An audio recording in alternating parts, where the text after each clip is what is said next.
Welcome back to the Better Way podcast, brought to you by R&G Insights Lab. This is a curiosity podcast. For those who ask, there has to be a better way, right? There just has to be. I'm Zach Coseglia, the co-founder of R&G Insights Lab, and I am joined, as always, by my friend and collaborator, Chen. Hi, Hui. Hello. Hi, Zach. Hello, everyone. We have a very exciting podcast today. And Hui, I'm going to let you tell us a little bit more about our guest. Our guest requires very little introduction. We have the one and only Julia Ormond with us today. She's here to talk about her passion about fighting against human trafficking. So, Julia, welcome. Thank you so much for being with us today. Thank you, Faye. Thank you, Zach. We're really excited. So I always ask a sort of existential question to our guests, which I will ask you, but I also, because you are one of the few guests who most of our listeners may know, I do also want to give you sort of a proper introduction. You will know Julia from films like Legends of the Fall and First Night and Sabrina and The Curious Case of Benjamin Button. You may also be familiar with her Emmy-nominated guest appearance on Mad Men as Don Draper's mother-in-law, or in her Emmy-winning turn in HBO's Temple Grandin. You might also know her as one of the stars of Walking Dead World Beyond, and so much more. She's starred alongside some of Hollywood's biggest names, from Brad Pitt to Ralph Fiennes, Anthony Hopkins, Harrison Ford, and Claire Danes. And there is so much more to say about Julia and her career. And I wanted to start there, Julia, because I don't think we're going to talk about all of that very much today. We are going to talk about your work combating human rights violations. Why don't I let you tell us who you are, Julia? So, who is Julia Ormond? I see myself firstly as a mom. I have a kid, and I think much of who I am drops away from that as a priority. I see myself as a human being on planet Earth who is passionate about the notion of our connectivity, how all of our choices and actions are connected. I believe that we can use those to drive an agenda of equality and achieving human rights for people. I'm passionate about equality, and I'm committed to doing what I can to leave the earth a better place for my kid and hopefully my kids' kids. That's amazing. I love that. In your founder's statement on the Asset Campaign's website, there's a nice little video, and you reference in that video an aha moment that you had that drew you to the work that you've been doing for the past couple decades relating to human trafficking and human rights. Tell us about how you got this passion, what that aha moment was. My aha moment that you're referring to is kind of strange. I'm pretty sure that in that talk, what they were asking for was something a little bit more grounded, or kind of something that elevated the work. And for me, I took it in the direction of talking about the fact that when I first encountered the issue of forced labor, child slavery, and was approached by the UN to be a goodwill ambassador for it, I was pretty resistant because I basically saw the issue as predominantly sex trafficking. I then spun that out into, that's awful, I think it's horrific, but I don't have any solutions to offer up for it. And I think it's a government role, and I think it's a police enforcement role. And I was encouraged to go out into the world to look at it, and to pursue looking at solutions. So asked the UN if I could do that before kind of really representing it, and went on different journeys to look for solutions to different continents, different areas, starting with Los Angeles. You don't have to step out of Los Angeles to encounter it. And the aha moment was about the fact that the person who had connected me with it, who I was saying I wasn't connected to this issue enough, was a woman who was putting me together with people at the Kennedy Center in Washington, D.C. And on my first trip, I went to Lake Volta in Ghana, and I was working with a nonprofit, Apple, that were an African local non-profit. And as we walked to the lake to see it in situ, they spotted these two young guys coming off the lake who they said, we think these are traffickers. We're going to go and talk with them. Come with us. So I hadn't prepared myself for what am I going to say, what's going to happen. And it took me a while because I was looking at the little kid that was holding himself back some distance, carrying these heavy oars while these two guys were carrying nothing. And I turned and looked eventually at the guy that they were talking to, who they felt was a suspected trafficker. And the T-shirt that he was wearing said Kennedy Center. And it just stopped me in my tracks. There was an emotional and even spiritual response that I had to it, in terms of it felt like this was very right. And I think that level of commitment, alongside meeting victims, survivors, people who work on the issue globally, and feeling it's so ridiculous that we still have this issue, that we are still doing this to people. There has been something that's mysterious, that I can't quantify, but that was deeply personal in that moment to me, that felt like a very direct prod from the universe in terms of how directly connected we are. You received this really powerful kind of experience. Tell us about what you did with it, how you harnessed that into something more than just, a one-time experience, but really into 2 decades plus of activist and advocacy. I very much wanted to work on solutions that got to the workforce. Anyone who is enslaved basically shouldn't be a slave. They should be a member of the workforce. So I feel that if we had a way to measure slavery in the global workforce, and then also how we're doing on decent work and delivering decent work to the global workforce, we could be putting in the positive things that are needed to get somebody to their basic needs, to have their human rights met from a work perspective in their life. Somebody who has access to all of their rights is the person who is less vulnerable to forced labor or slavery. So tell us about Asset Campaign. Asset Campaign came about because I very specifically wanted to work on products that we're buying. Those trips around the world would take me to meet people who were trapped in fishing slavery, children in fishing slavery, children in carpet making, canning pet food, all sorts of things. And every time I would be in that situation of meeting survivors, I would ask the people I was with, where does the product end up? Is there a chance that it has gone into a global supply chain, it's come to it? Like, could I have been buying this unwittingly? And they'd always fall silent. So that then led me to really want to drill into our supply chains to say, that's not okay. We do all sorts of incredibly complicated things as human beings, and we actually need to prioritize looking into this and having ways to measure within the supply chain.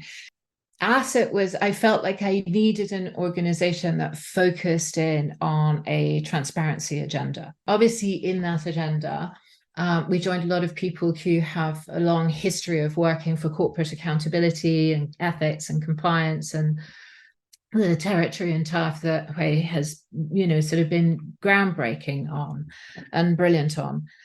And what we saw in transparency was that there was real opportunity to find something out that would be useful for the consumer, that hopefully could grow, but something that was useful for the consumer in terms of asking companies, what are you doing? And that would then prompt them to actually start doing it. That would bring in resources to measure it. And once we start measuring it on ranking and then rating, if we got to the point where transparency was used for ranking, I actually believe it would be a game changer for the consumer. Julia, this is so fascinating. How do you engage with the corporate community in doing this type of measuring and ranking work? Asset has not felt that we've gotten to the sophistication of being able to do that ranking and feeling that it was thorough enough.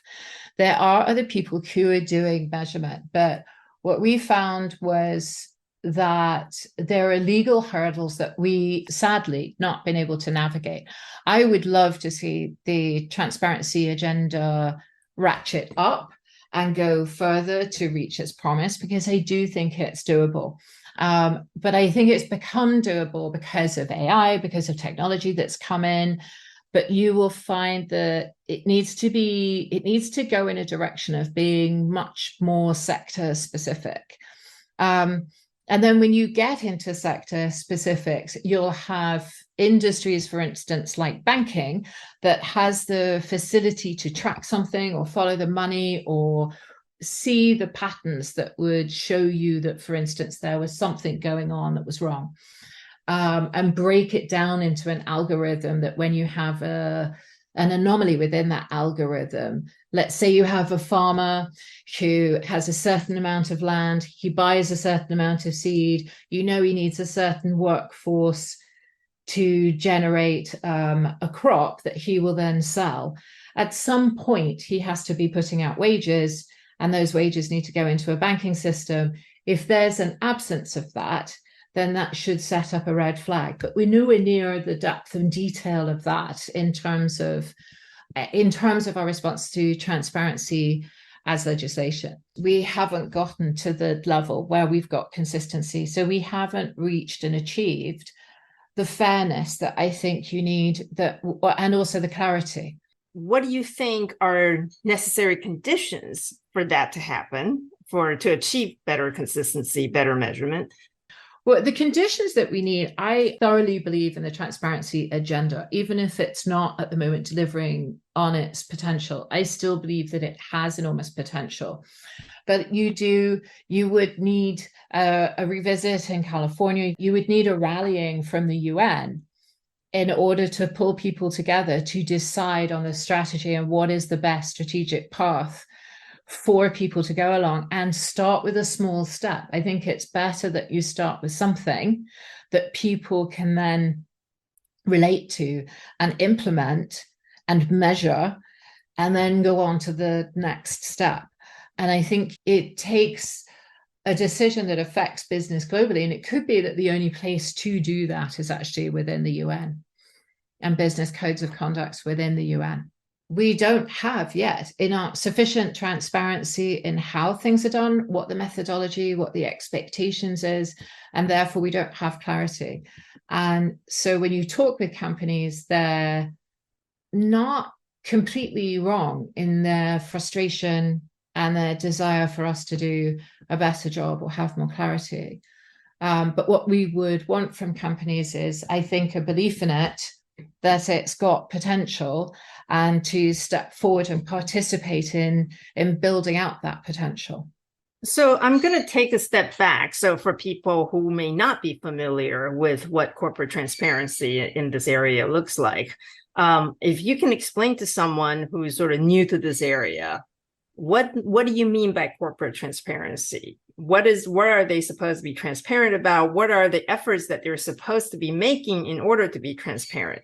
Yes, absolutely. So the transparency that we're talking about is transparency around corporate social impact, and specifically transparency about a company's program to eradicate trafficking, slavery, and forced labor. It started with the transparency in supply chains law in California that is applicable to large manufacturers and retailers.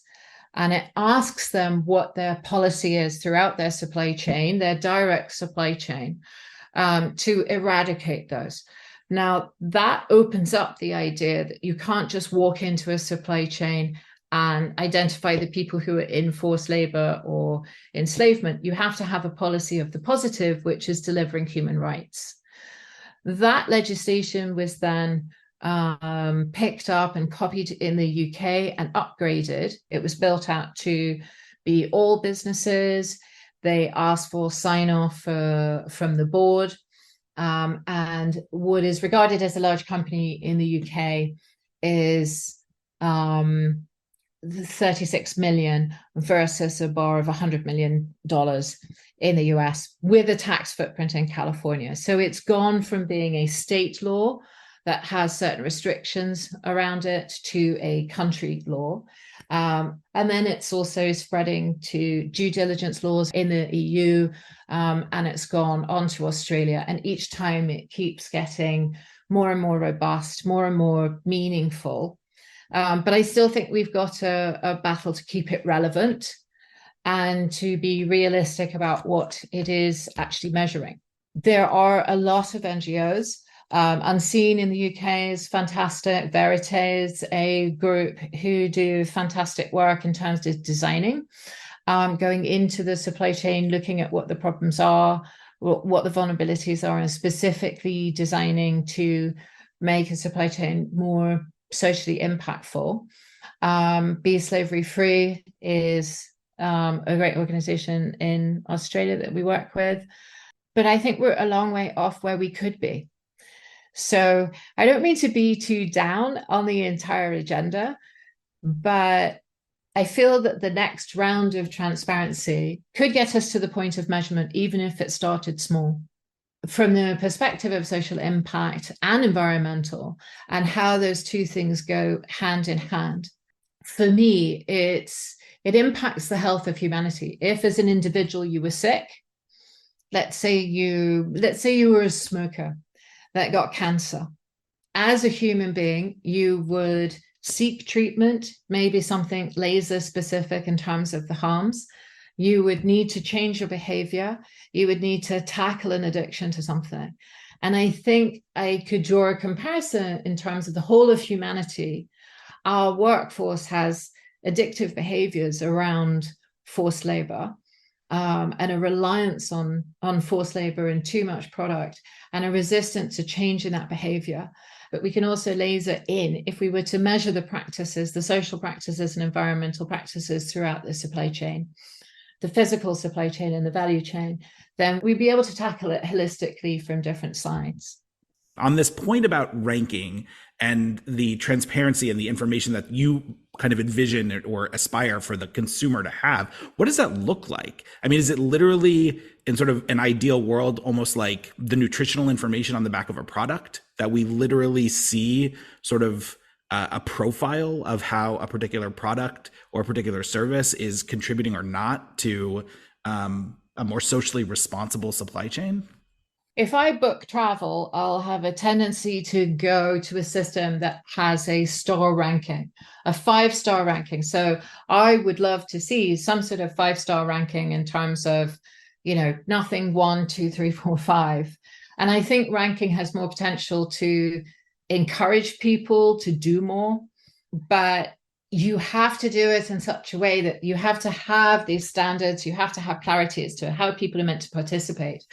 But I believe if you had sufficient mass and you had sufficient industries participating in wanting that and driving those standards, then I believe you could set up an agenda where it gets better and better, and that the consumer could have more faith in it. But it has to be legitimate. It has to be something that really measures the impact. And I think transparency is one tool that allows us to show that we're all going in a certain direction. Some people ask whether or not the transparency agenda has actually changed how companies behave. And for me, transparency can't make claim to that. Transparency is something that tracks progress, either lack of it or more of it. We can't actually take claim for the things that companies do. That's not really how transparency works. So it's not the same as the accountability agenda, which I thoroughly believe in. It's something that supports that agenda. And really, I hope is a transition tool. It's interesting, though, because the two really do go hand in hand, right? Because once you've kind of aligned on a set of metrics or a set of factors that you want consistently to be transparently disclosed, you've also sort of set with the accountability agenda, sort of what folks are going to be held accountable for. And I think that in our space, it's both sides of that coin that are often missing. It's the lack of transparency, but it's also the lack of accountability because there isn't a consistent standard sort of defining what good looks like, what we're all aiming to achieve.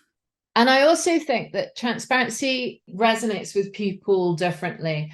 The people who are for the accountability agenda, I think when transparency first came in, felt let down or expressed feeling let down by transparency because it felt like it maybe kicked accountability further down the road. Whereas I think if transparency is used well, it can bring it forward. But I also believe that once we start measuring, there is a different level of incentivization that you can get to. As a consumer, I look at things like fair trade and I look at corporate response in terms of, oh, well, if you want us to do this socially, it's going to cost more, and all the rest of it, and passing that buck onto the consumer. I think consumers are at the point and past the point of, why is it that people who care about people and planet are paying more for that privilege versus the people who are causing the harms are able to do that and create a cheaper product as a result of it? As soon as you start measuring people's relationship to that, you can flip it and say the people causing harm need to be penalized in some way or need to be paying more than the people who are doing good for people and planet. So, Julia, a couple of episodes ago, we had two business school professors who were on our podcast talking about an analysis they did about whether consumers are willing to pay more for certain aspects of compliance that are directly relevant to their programs, to the products that they're getting. For example, would they pay more for a phone from a company that has a better privacy program? And their answer, at least their finding from the research, was yes, consumers are willing to pay more for certain aspects of compliance that they care about. And I do think this is an area where people, when they don't often stop to think about it, but when they stop and think about it, you can get them to care. And when they care, they will be willing to pay more and do more to facilitate the end goal that we have here. So a couple of questions that I want to ask you. One is, what would you say to ordinary people who felt like the way you did before you had your aha moment, that this is something that happens in distant land, this is something for law enforcement, human trafficking is bad, but it's really not something that concerns me so directly? What would you say to them? And two is, what would you say to the people who work in the corporate ethics and compliance space in terms of what they can do to facilitate their company's commitment in this area? The first stage of creating a product, I think, very often has the highest frequency, but that is happening because we're not using our agency at home. But I would come back from these trips and be overwhelmed by the lack of transparency and the lack of ability to know whether or not having one of these had actually killed several people in order to get it into my hands. That's an unbelievably harsh thing to have to think about. But what I would say is that just by voicing concern, keeping your curiosity there, just asking people who are employees, if consumers ask about it, if investors ask about it, then that concern ricochets up to the decision makers. But then you have to also participate and support the laws that are wanting to be more expansive and to cover more and more. And what I would say to the ethics people is, keep working on it. Keep arguing for the need for those standards and for it to go to the next level. Support it in its potential versus have an unfair expectation that it be a silver bullet. It was never a silver bullet. Transparency in California as a law was only ever described as a foot in the door that needed to expand over time and scale over time and bring with it solutions over time. So I think keeping up the belief and the belief and the faith in it, and investing in it and expanding on it is what I would ask of people. And even somebody doing substantive research in terms of these agendas, not just from the point of view of are they working, but from the point of view of what would make it work. as a mechanism, what does it need to go to the next level? And what would it deliver to the world if everybody was able to make a choice based on what each company was doing and how each company, how they related to planet and people? Our lab very much was built on the idea that multidisciplinary teams are better. That having multidisciplinary teams where we have people with a diverse background who have a lot of different experiences, different skill sets, different educational backgrounds, different areas of expertise just makes the problem solving better. So I'd love to hear from you a little bit about how your work as an activist and advocate has been made better, or what tools you pull from your work as an actor. I love the diversity angle. I would also say that I actually think strong teams are made of people who have different personality types. Mm. You need somebody who's detail oriented, who wouldn't necessarily go to the pub easily with somebody who's got the 30,000 foot view. But the 30,000 foot view is pretty useless if you don't have somebody who's good at implementing it. So there, and that does seem to fall into a kind of personality trait. I would look for that as well within team. I think in terms of as an actor, there's a certain thing that comes hand in hand with being known to people, that people, right or wrong, have a tendency to be drawn to that, or you can shine attention on something in a different way as an actor, just from the perspective that you're known. I guess the thing that I have used is curiosity about an individual story. And people open up to you about what their life experience is. So I've been very blessed with that, but it's a double-edged sword, because I think I really underestimated the impact of the trauma of hearing traumatic stories. I wasn't particularly wise on that front. And I think you have to watch it, especially in a space where people's experiences and victims and survivors' experiences can be really quite traumatizing. So being able to carry that or feel a sense of responsibility for passing that message on, that side of it, I think I've had to watch, and I've had to make sure that I'm checking in with myself in terms of the impact it's having on me personally.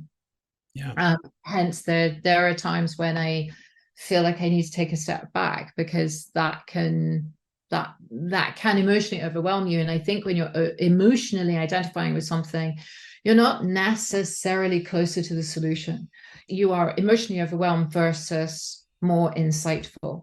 So I've learned over time to kind of try and find a balance between getting to the heart of the emotional story, trying to process it, and seeing how it fits with solutions. Somebody described it as, from the corporate side, it sometimes feels as if what activists are saying is that water is wet.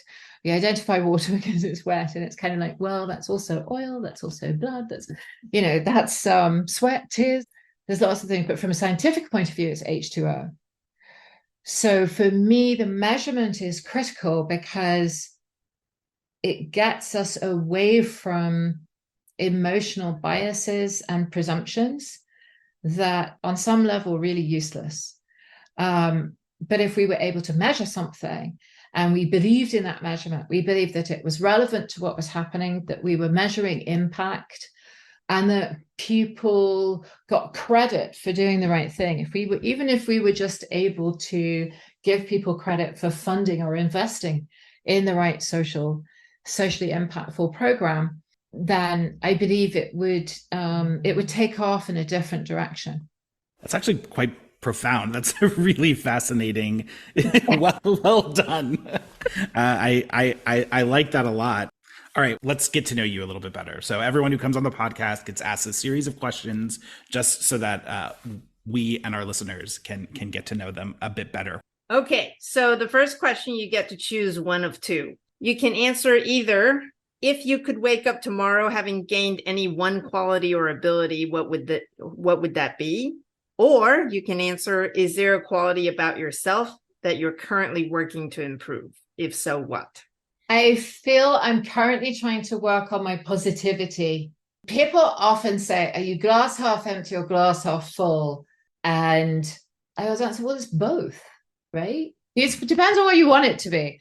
But in today's world, I'm trying to work on my positivity. The next question is also a choice of, you can answer one or the other. The first question is, who is your favorite mentor, or who do you wish you could be mentored by? They're the same answer. My favorite mentor is my kid. I have looked upwards or to somebody who's better at something or feels more experienced at something. But for me, my kid keeps me grounded and shares with me their perspective of the world. And I really believe that as kids come past us, they are meant to surpass us in our knowledge, our experience, and it should be their vision of the world that we're serving. Wow, that's wonderful. The next question is, what is the best job, paid or unpaid, that you have ever had? Mum. I had a feeling that's where you were going to go. It's great. I think some people were hoping for, I don't know, Legend of the Fall, working with Brad Pitt. I'll give Legend of the Fall a pretty close second. Okay. The next question is, what's your favorite thing to do? Walk the dogs with my kid. What is your favorite place? I don't have one. Right. We'll take that. That's a first. Yes. You're breaking ground, Julia. That's great. The next question is, what makes you proud? What makes me proud is my kid and being a mom. And I'm proud of the fact that I'm, 58 and I've been a working actor all my career. And I'm really proud of the accomplishment of the transparency and supply chains law in California. I don't believe it has reached its potential, but I'm proud of what it did do and what it seems to have spurred in other areas by people wanting to top it and do it better. All right. From the profound to the mundane, what email sign-off do you use most frequently? It depends who the person is. If it's a formal letter of complaint, I drop into very boring yours sincerely. If it's a colleague, I try to do best. And if it's friends, family, someone I know, I tend to do hugs. But I have been told that I quite often misspell it jugs, which is totally inappropriate. So I do have to double check that I have actually written hugs, not jugs. That's great. The next question is one of our favorites. What trend in your field is most overrated? Confusion that proliferation of something is the same as progress. There has been more and more transparency laws, more and more due diligence laws, but actually I think without that consistency and that standardization that grows from it, it just becomes more and more complicated with more and more disclosure requirements, and they actually confuse us being able to measure properly. I love that. Last question. What word would you use to describe your day so far? I'm going to say wonderful. It's been wonderful to talk with you. Julia, it's been so much fun talking to you today. Thank You've been you. so generous with your time and with your thoughts and ideas. I know our listeners are going to love this, so thank you so much. And thank you all for tuning in to the Better Way podcast and exploring all of these better ways with us. For more information about this or anything else that's happening with RNG Insights Lab, please visit our website at www.ropesgray.com/RG Insights Lab. You can also subscribe to this series wherever you regularly listen to podcasts, including on Apple, Google, and Spotify. And if you have thoughts about what we talked about today, the work the lab does, or just have ideas for better ways we should explore, please don't hesitate to reach out. We'd love to hear from you. Thanks again for listening.